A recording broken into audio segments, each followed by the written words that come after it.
Welcome back, everyone. So now we're going to move on and look at the external and the internal anatomy of the kidneys. We're going to look at the nephron and its different parts, and we'll finish up with this part of the topic by looking at the circulation in the kidney and the glomerulus. Starting with the location of the kidneys, you can see the right and left kidney here with the adrenal glands on the top. And the kidneys are said to be in a retroperitoneal position. So they lie behind the peritoneum on the posterior abdominal wall on either side of the vertebral column from region T12 to L6. Now remember, the peritoneum is that smooth tissue that lines the abdominal pelvic cavity and surrounds most of the abdominal organs. The kidneys themselves get some protection or partial protection by the lumbar vertebrae and also by the rib cage. And you can see from this figure here that the right kidney is slightly lower than the left kidney, and this is due to displacement of the right kidney due to the large right lobe of the liver. So now let's have a look at the external anatomy of the kidney. And I want to point out three different sort of coverings: the renal capsule, the perirenal fat, and the renal fascia.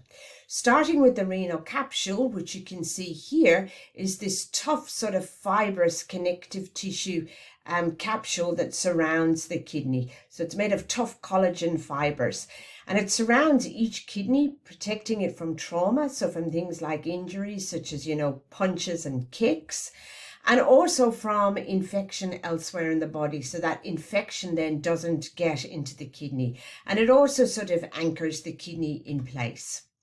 Then we have this region of perirenal fat, which is also known as the renal fat pad, and it is sort of engulfing the renal capsule.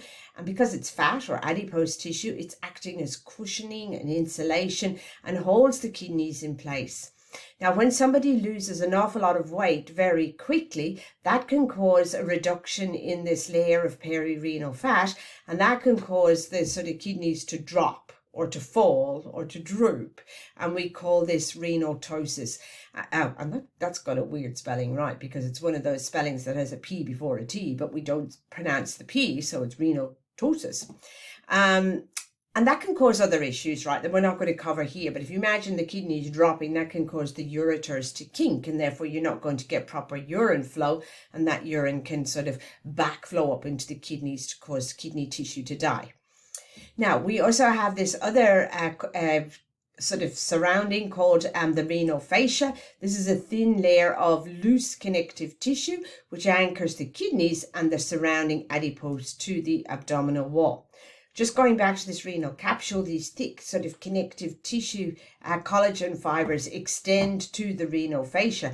But let me tell you something, even when you're lying down and you stand up, that still will cause your kidneys kind of to drop just about 3 centimeters and then return to its original place. Now, this area here that I'm pointing at is known as the hilum. And this is the area where the renal artery and nerves enter, and the renal vein and the ureters exit the kidneys. Now, this opens up into a renal sinus or a cavity, and that cavity is filled with fat and loose connective tissue. Okay, so now we're heading inside the kidney to the internal anatomy.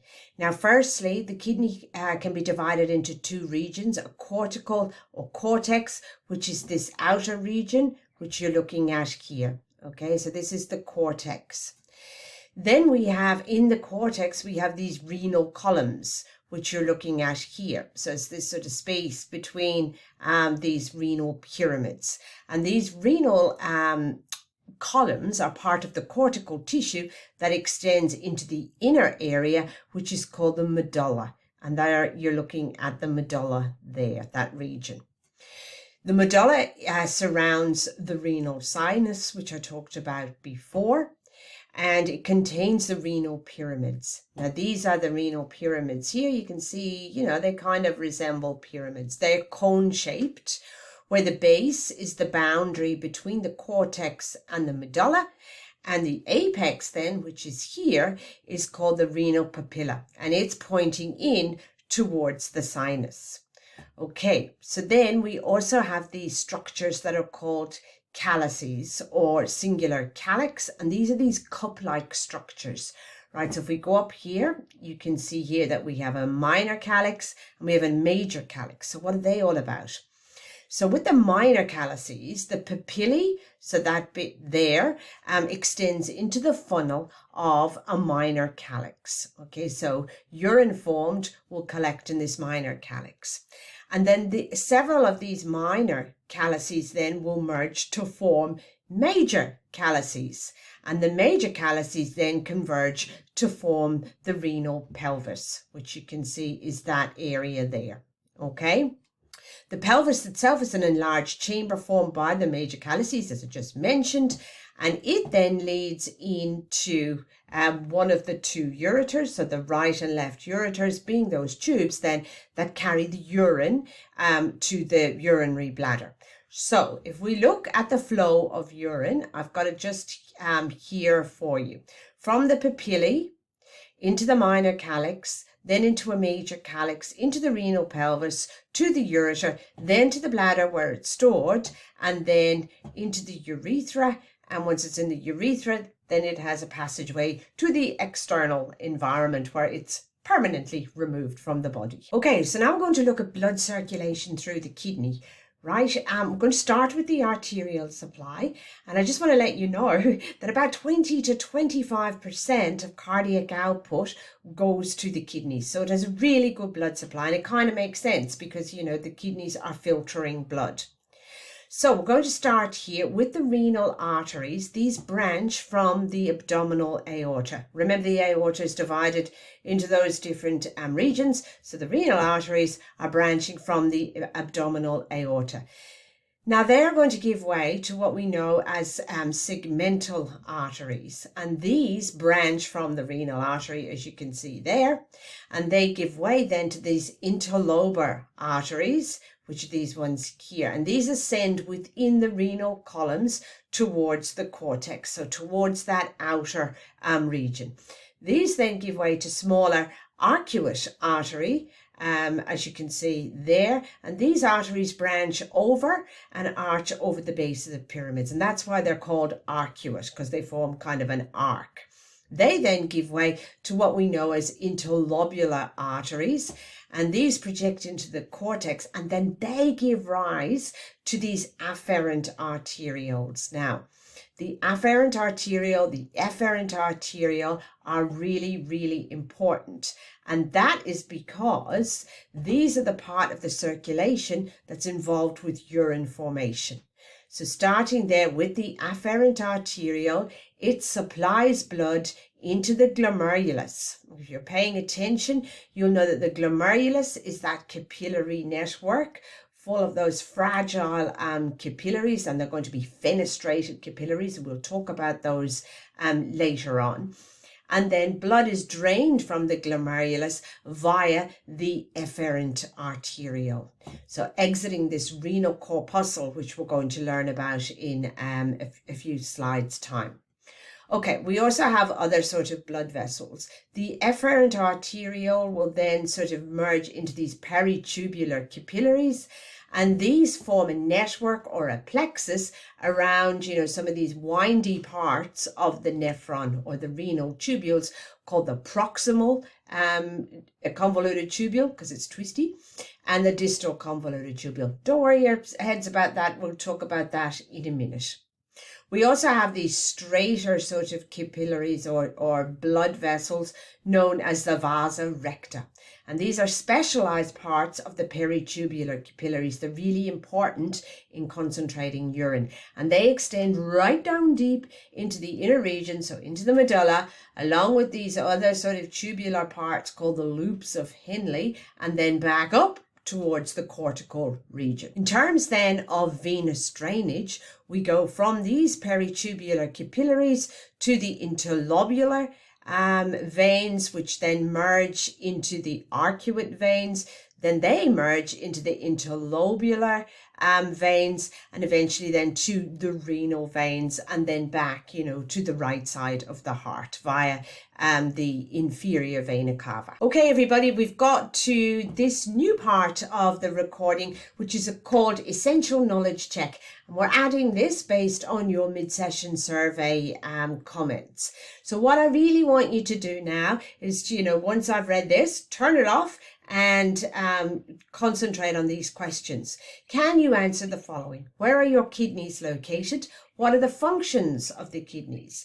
Can you answer this? Is this a true or false statement? Nitrogenous wastes are byproducts of carbohydrate breakdown. Now, can you place these kidney coverings with their function in the correct order from innermost to outermost? And also sort of, give the function of those three coverings.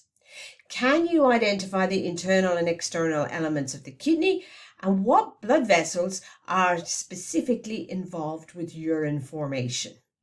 When you've done that, you can now move to this little figure here and identify all of those elements and structures from A through to J. Okay, now I don't have answers here, so once you've got your answers, you can either check on the previous slides, or you can go back to where the recording is located, and underneath it you can click on the actual activity that I've set up in Brightspace for you and check your answers.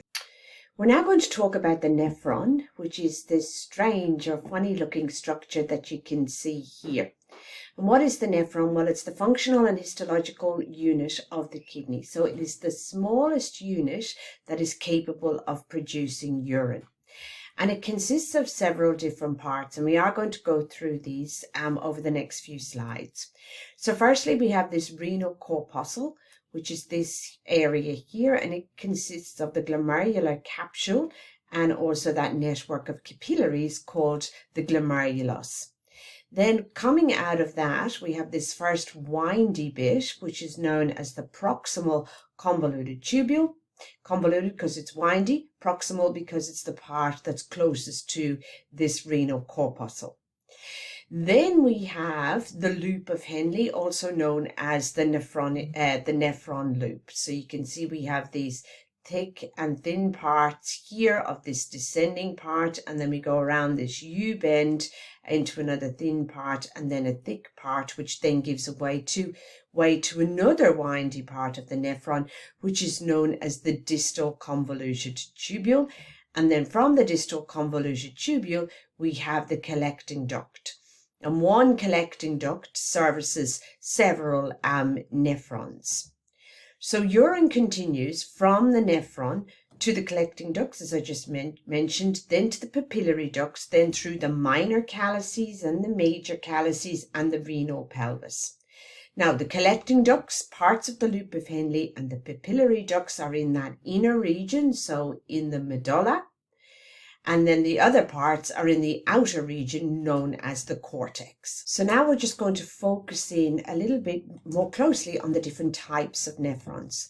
So remember, the renal corpuscle, which you're looking at here, it consists of the glomerular capsule. In some textbooks, it's known as the Bowman's capsule, plus that capillary bed that kind of sits inside the glomerular capsule called the glomerulus. Now, there are two different types of nephrons. Firstly, we have these juxtamedullary nephrons, and juxta means near or sort of close by, and that will make sense in a minute. And then we also have these cortical nephrons here. Now, there are about 1 to 3 million nephrons in each kidney, and approximately 85% of them, so the vast majority of them, are these cortical nephrons, and 15% then are these juxtamedullary nephrons. Okay, so with the cortical nephrons, you can see here that the renal corpuscle is found nearer to the periphery of the cortex, and the loops of Henle, which you're looking at here, don't extend deep down into the medulla, right? Whereas with the juxtamedullary nephrons, the renal corpuscle is near the cortical medullary border, and that's why they get the name juxtamedullary. And the loop of Henle, you can see they have these crazy long loops that descend way down deep into the medulla where it's really, really salty. And then they go around this U-bend and then sort of course back up then to that distal convoluted tubule part of the nephron. Now, there are far fewer of this type of nephron compared to the cortical nephrons, but these ones with their really long loops are very important in concentrating urine, so that we have the ability to excrete, urine depending on the level of hydration in the body. And it's these loops that play a really crucial part in this. This is a fascinating part of renal physiology, where we're able to excrete low volumes of high solute concentration urine that's very dark in color when we're dehydrated, or really high levels or volumes of urine that's very dilute when we've taken lots of water on board. And of course, that urine would be of a much paler color. And we'll get to the concentration of urine in the third part of this topic. So the renal corpuscle consists of the glomerular capsule, which you can see here, also known sometimes as Bowman's capsule, and the glomerulus, which is this structure here, which is this network of capillaries. Now, the glomerular capsule itself is this double-walled chamber that looks a little bit like sort of a glove or a mitten, and sort of located inside it or sitting inside it is this glomerulus. So it sort of resembles like a baseball or something sitting inside a glove or a mitten. Now, as we know, blood enters the glomerulus via the afferent arteriole, and it exits the glomerulus via the efferent arteriole. And that blood that then, enters the glomerulus gets filtered, and some of, the fluid and smaller molecules pass into this space in the glomerular capsule and then on into the proximal convoluted tubule as what we call filtrate. And that filtrate then is going to be modified to form urine. The glomerular capillaries themselves are fenestrated. Remember, fenestrated describes windows or gaps between the endothelial cells. So therefore, larger molecules are able to pass through compared to, say, continuous capillaries, where those endothelial cells are tightly connected. So the glomerular capsule, being a double-walled chamber, has two layers, an outer parietal layer and an inner visceral layer. Now, the outer parietal layer consists of simple squamous epithelium, which becomes cube-shaped where that glomerular capsule ends and the proximal convoluted tubule, or PCT, begins. Now, the inner visceral layer is way more interesting, and that's because we have these specialized podocytes that are epithelial cells that wrap around these glomerular capillaries. Okay, so if we look at these podocytes, what are they? They are epithelial cells that have these specialized extensions that kind of resemble feet, and that's why they're called podocytes. And these extensions, between the cells sort of allow for the formation of these slits, and these slits are called filtration slits, okay? So on the glomerular capillary side, we have those fenestrated capillaries, so the gaps that exist between those endothelial cells. And here on the glomerular capsule side, we have these filtration slits that form between these epithelial cells that wrap around these glomerular capillaries. And it's these two elements that form part of the filtration membrane.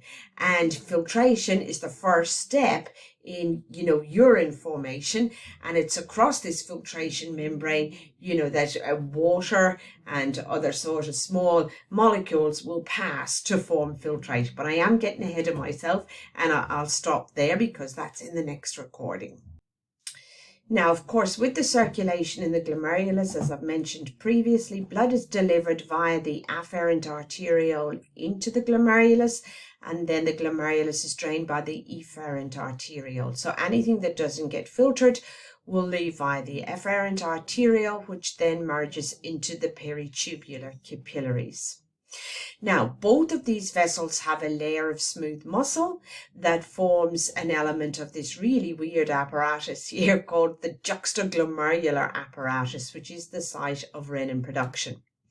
So because both vessels have a layer of smooth muscle, it is that contraction and relaxation of that ring of smooth muscle that will determine then the rate of filtrate formation. Now, the juxtaglomerular apparatus is the site of renin production. Remember what renin is. It's that enzyme that is the kind of that first step in that renin, angiotensin, aldosterone system that acts to increase blood pressure. Now, this apparatus consists of juxtaglomerular cells and also cells of the macula densa. Okay, here are the juxtaglomerular cells, and these form that ring of smooth muscle in the afferent arteriole, where the latter enters the glomerular capsule, and these are the ones that produce the renin. Then we have the cells of the macula densa, which are shown in green here, and these are specialized tubule cells of the distal convoluted tubule, or the DCT. Now, the distal convoluted tubule lies between the afferent and efferent arterioles. Now, when you look at a textbook, the nephron is all kind of stretched out, so it's really easy to understand it, when in reality, the distal convoluted tubule is lying between the afferent and efferent arterioles. So, remember that the juxtaglomerular cells are the ones that are producing renin, and these cells of the macula densa are these chemoreceptor cells that are detecting changes in sodium chloride concentration of the filtrate. And that will become important when we're talking later about the renin, angiotensin, aldosterone system again. So finally, for this part of the topic, we're going to look at the parts of the renal tubule. Firstly, we have this proximal convoluted tubule, or PCT. It's this first windy part of the renal tubule. It's the segment nearest the glomerular capsule, as I've mentioned before, and it's composed of simple cuboidal epithelium with microvilli. And microvilli, as some of you will know, are these microscopic finger-like extensions of epithelial cells that increase surface area and allow for things like absorption, or in the case here of urine formation, and we're talking about reabsorption. Okay, and we'll talk about that when we get to urine formation. Then the proximal convoluted tubule gives way to the loop of Henle, or the nephron loop, which is primarily in this inner region called the medulla. It consists of, a descending part, a thick part, which gives way to a thin part. And then it does kind of a sharp sort of U-bend turn, and then it has an ascending limb, both thin and thick, and that then gives way to the distal convoluted tubule. It's called distal because it's the part of the renal tubule that's furthest away from the glomerular capsule. And it's composed of simple cuboidal epithelium without microvilli. So many of you will know that because there are fewer microvilli, there's going to be less reabsorption occurring here, although a little bit still does occur. Okay, the distal convoluted tubule then gives way to the collecting duct, which receives filtrate from multiple distal convoluted tubules of multiple kind of renal tubules.